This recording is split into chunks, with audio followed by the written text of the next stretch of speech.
Oh man, that's some good coffee. That right there, I think there's actually a friend of mine once said, it's that first cup of coffee in the morning that really you get and you love, and the rest of the day you're chasing that feeling. And maybe this is that cup of coffee for me. Today we're going to be talking about core affect. What is core affect? How does it affect everything we have in life? We're going to talk about creatine, one of my favorite supplements. I've been taking creatine for a long time. Again, got to get them gains. Bro, do you even lift? Let me know in the comments. I recently did a poll on our channel, and it seems as though we have some pretty fit and active people. Are you interested in weight training and bodybuilding? Maybe not taking steroids, bodybuilding, but maybe physical fitness. Maybe you want to put on some muscle. I've always found that the more muscle I carry, the more useful I feel and the safer I feel.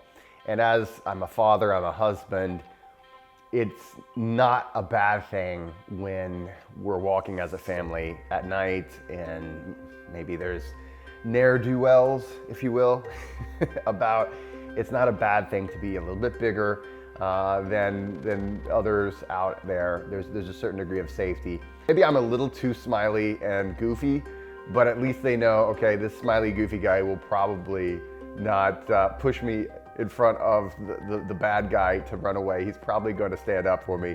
And I hope people know that whenever they're around me. This show is now, it's about the wholeness, really the fullness of being a human being. A lot of people talk about being a Renaissance man or a Renaissance woman. I'm interested in that. I think we only get so much time here, and I'm growing a lot. There's been a lot of things that have happened in my life recently that are still happening that just push me to grow, and I invite you to grow with me. So here we go. Let's talk about core affect. What is core affect? How does this work?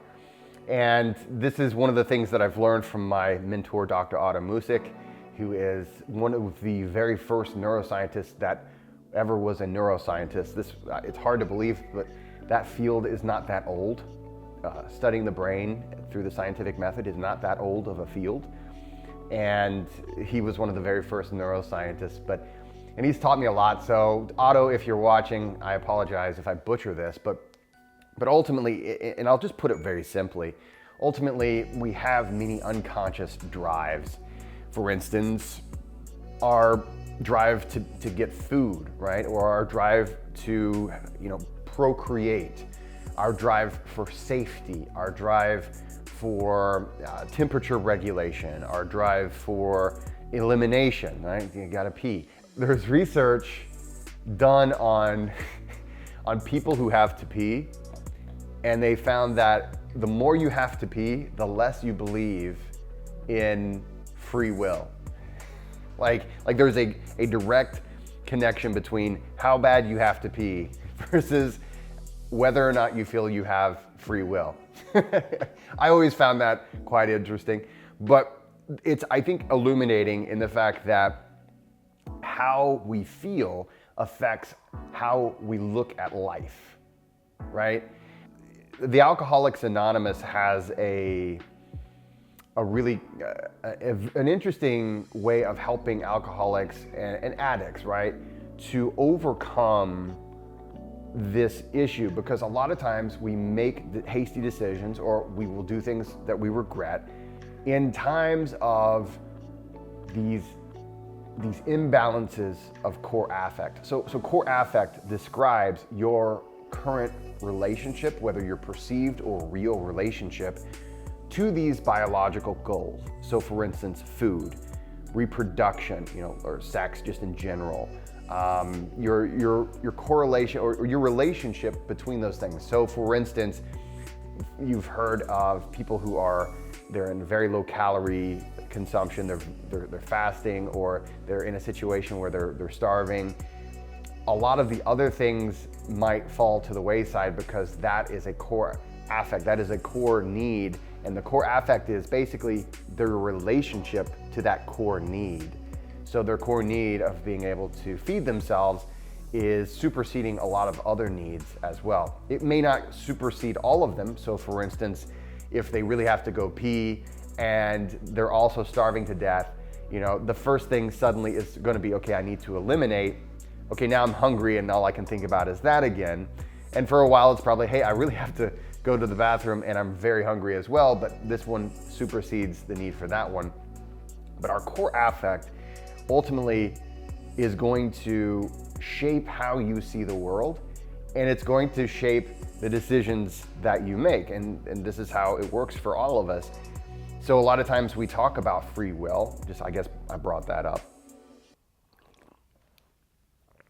Oh man, my core affect is improving. Just this beautiful blend of bitter flavor is just fantastic. It's hitting me well. So a lot of times we'll talk about, I think we've all experienced this, where you're hungry or you're tired, and that influences how you treat somebody. And a lot of times we talk about free will, and the thing is, we actually have free will. It's just that we don't have free will over what we are presented with. So let's think about this. What is the actual situation in the world, right? So it's going to depend on your core affect. It's going to depend on the unconscious and what the unconscious presents to you. And you technically have free will over what you do, but that is easily superseded by the unconscious, who will influence you. So, again, coming back to, sometimes we call it hangry, right? You're a mix between hungry and angry, right? Because oftentimes, because of that relationship, we're like, our relationship with food is not where I want it to be. This makes me emotional. This activates my autonomic nervous system. I am now in a state of sympathetic dominance. So I'm more, and this is a biological need. I have a biological need to hunt and gather. And so I'm ready to go kill something. And then, someone comes and spouts some nonsense to me, and boom, before I can even consciously think about it, right? Before it even gets to that executive function that I do have, I've already spouted something off. I've already been rude to my wife or my friend, or isn't it so often we're unkind to the people that are closest to us? Isn't that awful? It's awful, and if you're a parent, or you will know that oftentimes this will come from your child, who absolutely loves you. So the Alcoholics Anonymous, they use an acronym HALT. And they say, okay, before you make any major decision, you should do the HALT protocol. So HALT stands for, are you hungry? This will affect you in a major way. It makes the whole world seem different. Are you angry? Right? Your emotional state, especially the state of anger.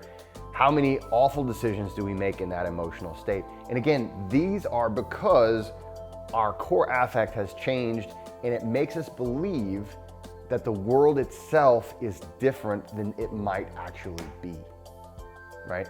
So HALT, hungry, angry. Are you lonely? We make a lot of decisions based off of our need for companionship, our desire to have a partner, our desire to procreate, but also just our desire to have friends. Oftentimes we will make the weirdest, awfulest, poorest decisions in those lonely times. Are you tired? This one is one that I think that one is, for me, one of the biggest heavy hitters for me. My sleep is super important to me, and it's become more and more important to me as I have become more and more active as a coach in other people's lives. I have to be well rested because I am giving 100% to somebody else. Being tired changes the way we see the world, and it can change our actions if we don't watch. It can also be a time, hey, I'm too tired to make this decision right now. That's okay. Hey, I'm too tired to have this discussion with you right now. I love you very much. And I know that if I continue on this route, I'm probably going to say something I regret. I care so much about you that I want to ask you, listen, can we have this discussion tomorrow when I'm better rested? Because I want to be my best, right? Generally, if a person cares about you, if you have a good relationship with that person, they're going to say, okay. Now, how does this have anything to do with creatine monohydrate? Okay, so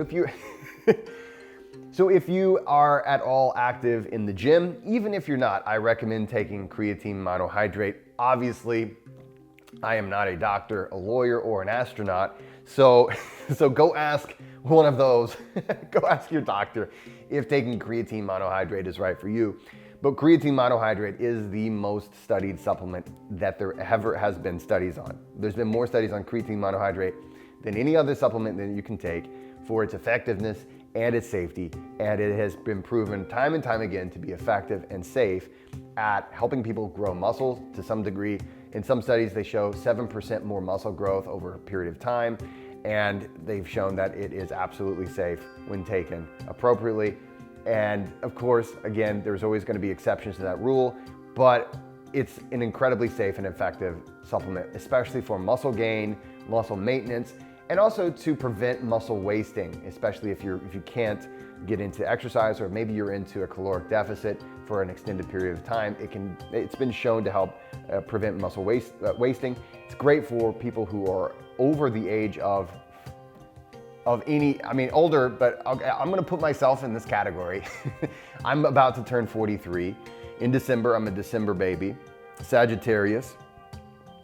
I'm a Sagittarius, and what I always love to say is that I don't believe in horoscopes because I'm a Sagittarius and we're just naturally skeptical. But anyway, I also am fascinated by the fact that there is research that shows that increasing your creatine intake can improve your ability to make decisions. So it actually improves your ability to make good decisions. And the theory is that because creatine increases cellular energy and through the form of ATP, that we won't feel that tiredness in the brain, right? The organ that is primarily used for decision making will have more energy, and when it has more energy, it's more likely to be able to make better decisions. Isn't that awesome? It's also been shown to be a nootropic, so it can improve your ability to concentrate. So in addition to this stuff here, right, my magic mind, it can be a great way for improving concentration. And this is primarily, again, because about 5% of the creatine in you is going to be stored in tissue, and one of those tissues is your brain. So the brain is responsible for an enormous amount of calories that we use in a day, far greater than the percentage of what it is, weight to our body. So we want to give it as much good energy as possible. Now, whether you're drinking a little bit of coffee to block some of the adenosine, or you're using a little bit of creatine, all of this is predicated on the fact that you're treating yourself well, that you're taking care of yourself, and you're aware of your core affect. No matter how much coffee, creatine, or magic mind you might take, no matter how much breath work you do, your core affect, where you believe you are, or the relationship between you and food, between you and sex, between you and the elimination, between you and physical safety, between you and all these things that the unconscious you understands to be things that you want in life, that's going to affect you in major ways. So take good care of yourself, right? There's no one thing. Coffee can't do it, creatine can't do it, breathwork can't do it. There's nothing that one thing that's going to do it all for you. It's more complex than that because you're more complex than that. But you're worth it. Don't forget that. Don't forget that you're worth all of those things. And sometimes it's frustrating, sometimes it feels overwhelming, but you're worth it. Don't feel like, oh, I can't do it all. Sometimes we get this all or nothing attitude. Because I can't do it all, I can't do any of it. Let's just give up. It's not like that, friend. Do the best you can each day, and each day you're going to notice that you can do a little bit better. My friend, take good care of your core affect. Take good care of how you see the world so that you can make better decisions, so that you can treat yourself better, you can treat other people better. Maybe have a cup of coffee, maybe have a little creatine each day. About 5 to 8 grams of creatine is what's generally been studied per day. But overall, take good care of yourself. Thanks for hanging out with me. I will see you next time. Let me know other things you'd like me to talk about. These are just awesome hangout times, and I appreciate you hanging out with me today. See you next time. Hey, one last thing. If you'd like to hang out and do some breath work with myself and other people from around the world, join the Breath Club. Take a look at the link below. The Patreon Breath Club gets access to an enormous amount of breathwork sessions that I've done. There's over 100 sessions already there, and I add every single month. I also have a Zoom session with everybody. So we all get on Zoom, we do breathwork together. We call it the monthly breath party. There are different perks for different tiers, and I'd love to see you there. Check that out below. Okay, I think that's good. All right.